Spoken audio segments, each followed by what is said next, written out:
All right, guys, welcome to 24 Hour. As always, it's entertaining. Never fails, right? Anyway, 28 miles, 49 minutes, 247 watt hours per mile. Okay, pretty good. So, almost the whole way, no brake on FC off interventions. There was a human driver foot on accelerator intervention at one point. It looked like FSD was thinking about getting behind a semi, going up on US 183. Human driver just put his foot on accelerator, came up around the semi, and we moved over. That worked out fine. I mean, we've coming out of Lakeline towards research. We're about to go by a dump truck. An FSC slows down and gets behind the dump truck, who's moving slow. Why? Because we need to be in the left side of the two right turn lanes to make it onto 183. But FSD always likes to be in the outside right turn lane. I don't know why. There's no advantage to it, but that's the way FSD does it. Okay, whatever, peace and harmony. So anyway, as we're coming up on our exit to go to 24 Hour,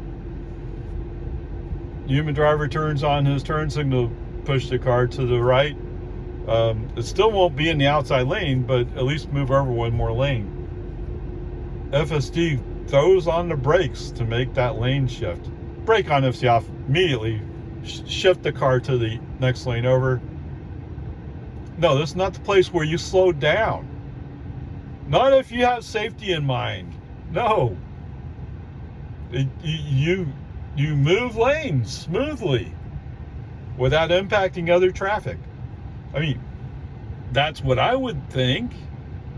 But, I don't have all the safety focus that Tesla does. I just was a trainer for school bus drivers. Okay? So I may have a different view of this. From my viewpoint, that was stupid. Okay. Coming out the exit. And yes, there's a line of cars on the exit.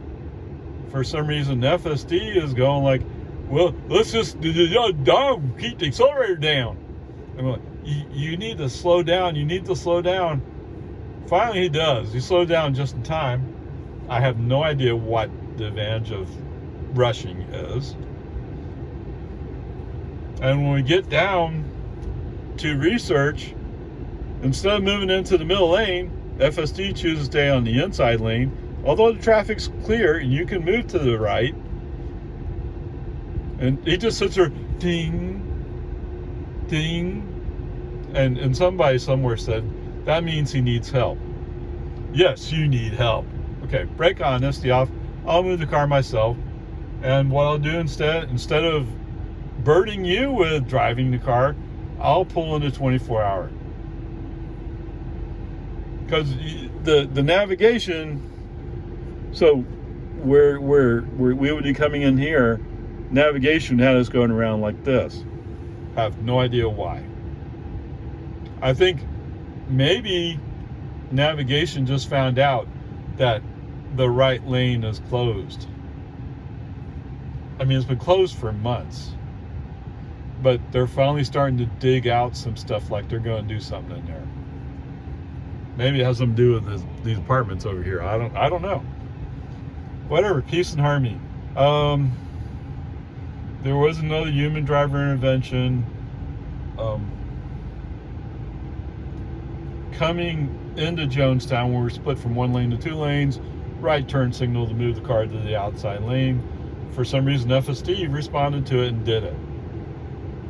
Okay. Other than that,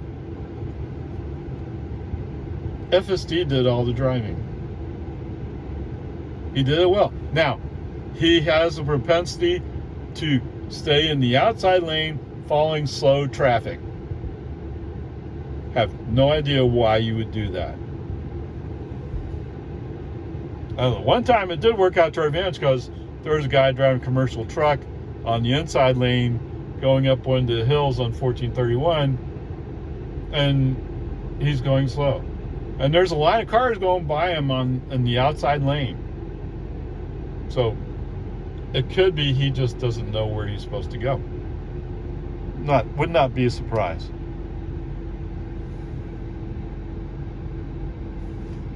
So I'm just looking at Camrys going slow by me and not in parking spaces. Okay. So anyway, I'm real tempted to say to give him a B, but the one move there on US 183 where we're moving at 66, 67 miles an hour, where all of a sudden he's throwing on the brakes to shift lanes. Now, the good news is there's no traffic immediately around us, so nobody was impacted by it. But there was no need for the brakes either. Other than FSD didn't understand where he was on the road, apparently. That's what my guess would be.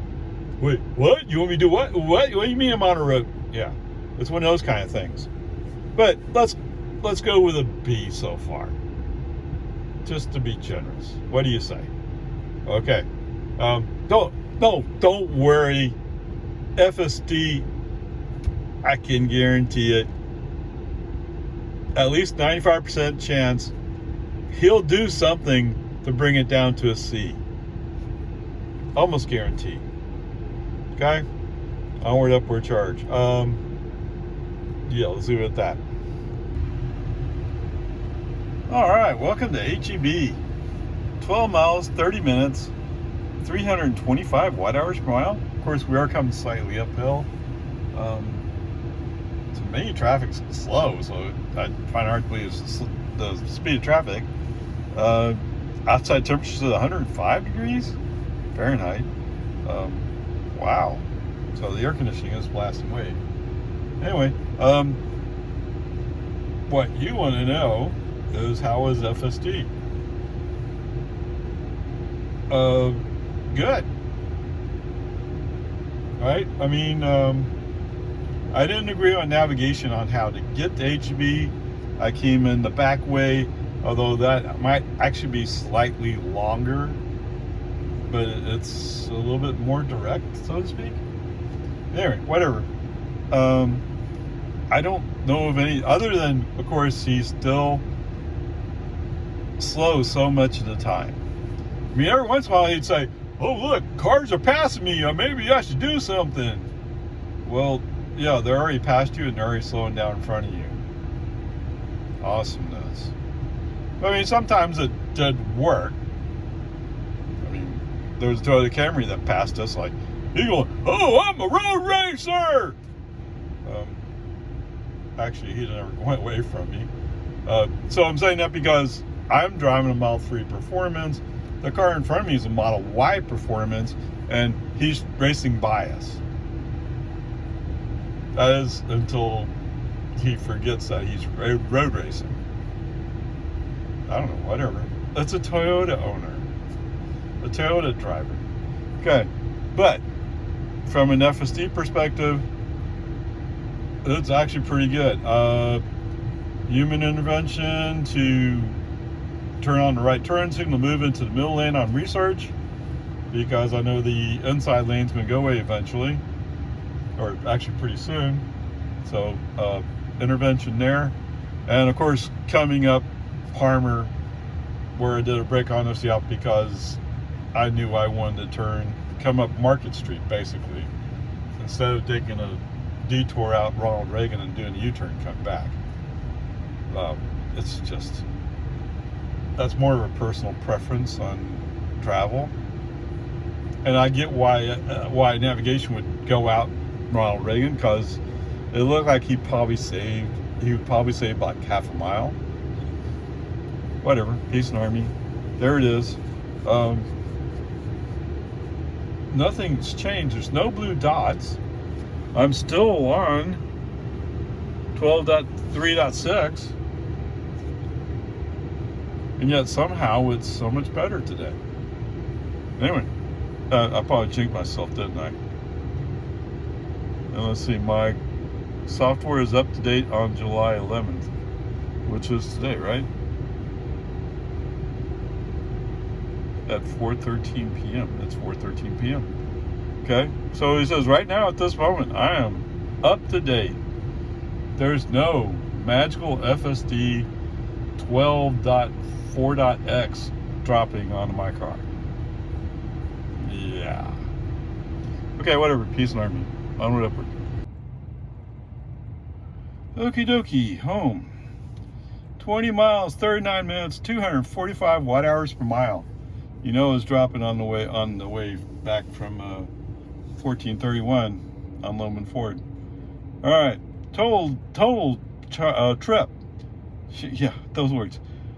61 miles, 16 kilowatt hours. 16?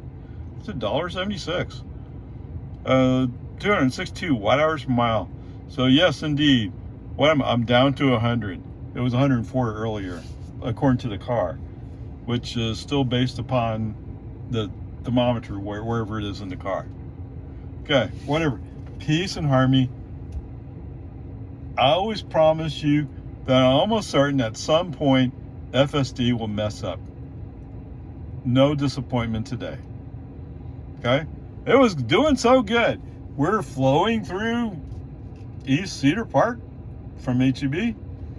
I did do a brake on FSD off because there was a U-Haul in the inside lane and we're following a semi dump truck, I guess. I don't know. I didn't get a good look at it, but so he's going slow. The U-Haul is speeding up ever so slightly, and there's an open spot. Brake on FSD off. Move over, get in front of this U-Haul, because I'm going to go faster in this U-Haul. No doubt about that. Well, guess what? Mr. U-Haul actually wants to get over to the right. In fact, he wants to turn right on Bell. I don't know why you got to think about these things. If you're going to be making right turns shortly, you might want to be in the right turn lane. Don't be like FSD. You're going to go, I have no idea. No, that's not the way it goes. Okay, whatever. Flowing out of Cedar Park. Oh, it's all so slow. But we're staying in the outside lane. Okay, fine. For some reason, there's somebody in front of us who's going slow. At one point, it looked like there was a red Model 3 down in front of us. 4 or 5 cars up. Okay? But there's also one of those batch cement mixer things. He's also kind of wandering around down there too. So who knows which one it is? Who cares? Okay, so we're doing fine. Just going a little bit slower than I would like, but that's okay. And apparently the Ford F-150 behind us, he's also going slower than he wants to go. At one point, he was right on my bumper practically. Yeah. I don't know. I will tell you that later on, as we're getting ready to turn on the Loman Ford, you could see his hand out the window cupping a cigarette. So he's one of those guys. Oh, no, no, it's a non-smoking car. No, you're a smoker. You know, own up to the fact you're a smoker and that you're smoking inside your truck. Own up to it. Take the price hit, because there is a price hit if you sell it used, that it was a smoker's car. I mean, it's probably not even his, right? It's probably some company truck. Anyway, whatever. Peace and harmony. So as we're cruising along, finally in Cedar Park, towards the east half, there's a spot to get over in the inside lane. I don't even wait for FSD. Brake on FSD off. Move the car. When I'm rolling up to the traffic light, and there's only one traffic light in Jonestown, there's a long line of cars in the inside lane. This cement mixer, batch cement mixer thing, whatever it is, he's starting to roll up on the outside lane. He's counting on finding a way to get through in front of somebody in front of me. But he doesn't have quite enough speed to get there. That actually might be why, at this point, Mr. F-150, yeah, he's right there on my bumper. Whereas I'm leaving some room in front of me, but there's nowhere near enough room to fit a commercial truck. There shouldn't be, and if it came through in that 1.5 feet of space in front of me, or maybe 2 feet of space, somebody is losing his license and buying me a new car. Yeah, almost certainly. A commercial truck parking on your hood? Actually, you'd probably scrape the whole side of my car and then end up on my hood. Let's hope it's that way. I don't know how much weight this... I know this roof and this windshield will hold a lot of weight. I've actually seen a picture of this lady who just got a Tesla, or fairly recently. She was so upset because why? Because somebody driving a Ford F-150 coming the other F-250 coming the other way, and it was jacked up some. Ended up with his wheel here on the windshield. The windshield's holding the weight, at least on the driver front tire. It's holding that weight. Actually, I don't know what happened to the passenger front tire, because if the driver front is here, there's nothing holding up the passenger front. Wow. Anyway, peace and harmony. It is what it is. Get over it. It's just, anyway, because I released FSD to move over. No, wait. So we come up, somebody's turning on easy, maybe? It may have been East Reed Park Road, one of those two. Somebody's turning left, we're stopped.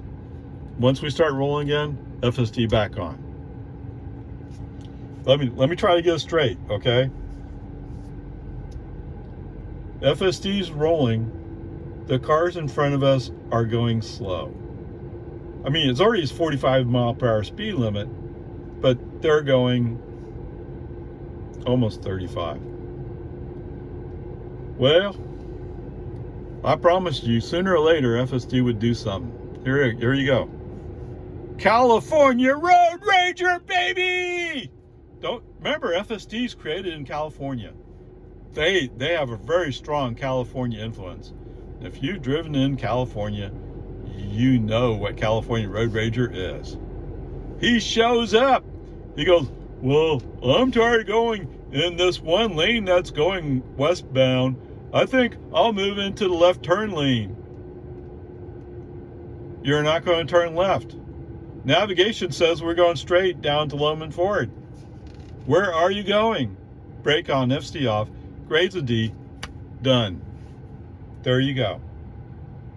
There's nothing else to say. And so for most of the drive home, after that, FSD's off. Now, I did turn on FSD to, I didn't talk about HEB.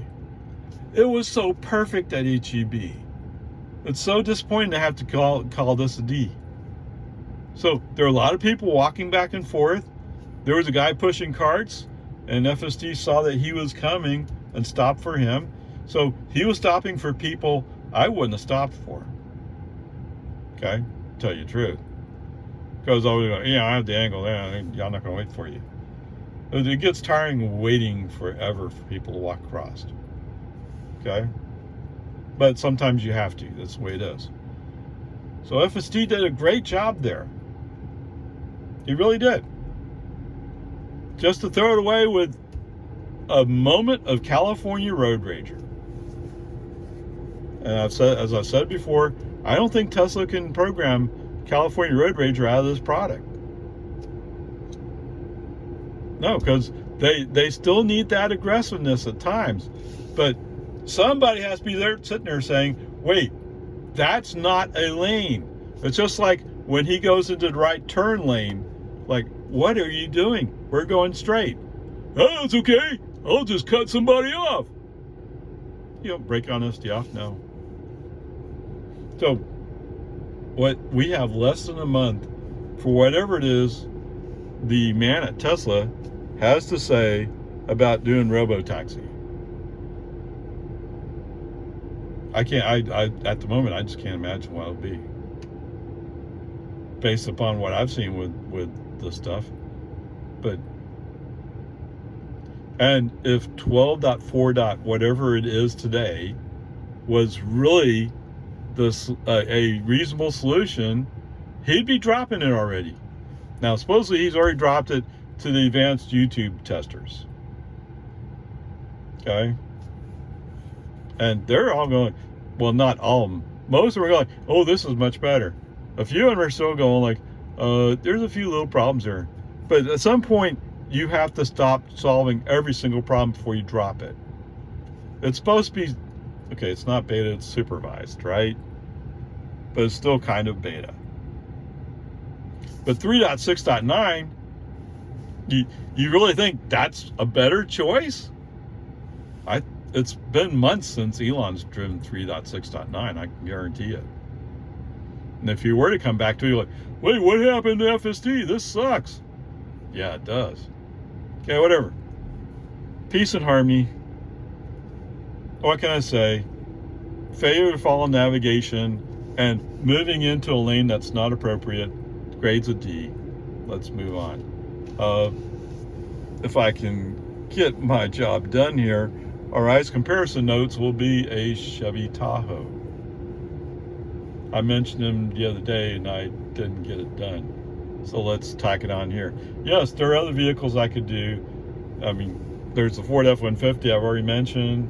There's the Toyota, I've already done a Toyota Corolla. I've already done the Ford F-150. Let's go focus on that. Who was the other guy? There was somebody else and I've forgotten what it is. But anyway, peace and harmony. It's all good. Oh, so let me say this about Mr. Ford F-150. So he's right in front of me. I think he's right in front of me to turn on Loman Ford. I had already moved out of his way. He came rushing up to make sure he got in front of me. But then once he got in front of me, he go like, wait, what am I doing here? You were tailgating before. You forgot what he's doing, right? When we turn left, he goes outside lane, and I'm kind of waiting like, does he know what he's doing? I go inside lane, bam, by him. See you later, sucker.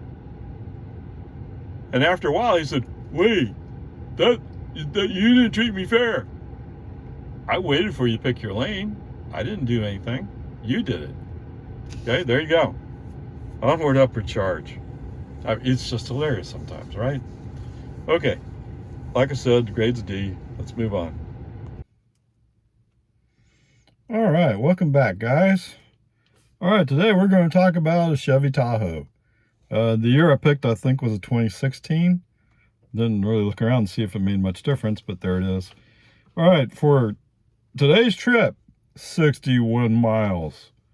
We use 16 kilowatt hours, which sounds just a touch high, but it is hot. It's summer.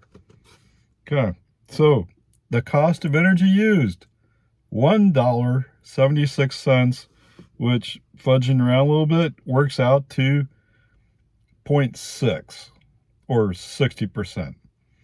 Okay, take your 17 mpg times 0.6, works out to 10 miles. Your Chevy Tahoe can drive 10 miles for what it cost me to drive 61 miles. Yeah, let that sink in a little bit. Oh, but it's safer. Oh, is it safer? Okay, so I'm not really sure how this worked out, because one lookup told me it's a 4-star. But when I tried to dig into the details, it said this classification of vehicle does not meet any ratings. Okay. That's interesting because Model Y does.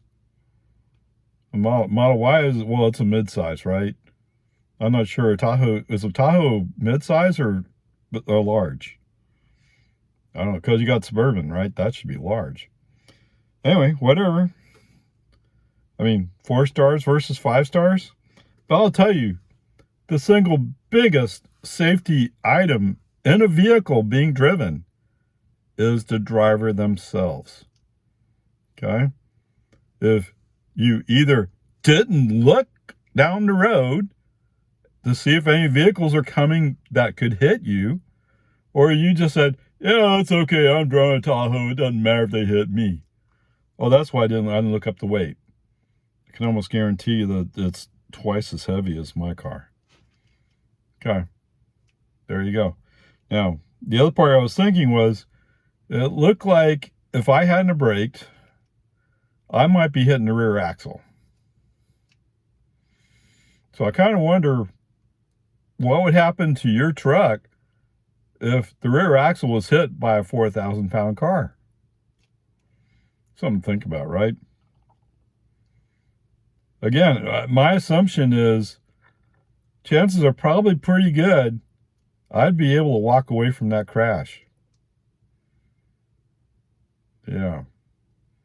I have a feeling that your kids probably aren't. Oh, I don't even know if this one had kids.